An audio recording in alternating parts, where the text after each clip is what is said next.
আমাদের খুব প্রিয় একজন ব্যক্তিত্ব, আপনাদের ভাই, আপনাদের সহকর্মী সাংবাদিক জনাব আসাদুজ্জামান তুহিন অকাল মৃত্যুতে, অকাল হত্যাতে আমি দুঃখ প্রকাশ করছি।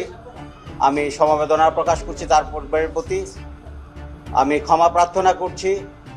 গাজীপুরের পুলিশ কমিশনার হিসাবে সুরক্ষা দেওয়ার দায়িত্ব এটি আমার উপর ছিল। আমরা পুলিশ সাধারণত দুইটি কাজ করে থাকি, একটি হলো প্রিভেনশন, একটি হলো ডিটেকশন। আমরা প্রিভেনশনটি করতে পারিনি। প্রিভেনশন সবসময় করা যায় না। আপনারা জানেন বিশ্বের কোনো দেশই ক্রাইম একেবারে শূন্যতে নিয়ে আসতে পারেনি।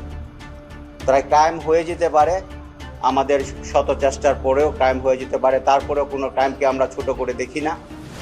আমরা যে হত্যাটি ঘটেছে তার জন্য আমরা দুঃখ প্রকাশ করছি। আমরা গভীর শ্রদ্ধা জানাচ্ছি তার পরিবারের প্রতি।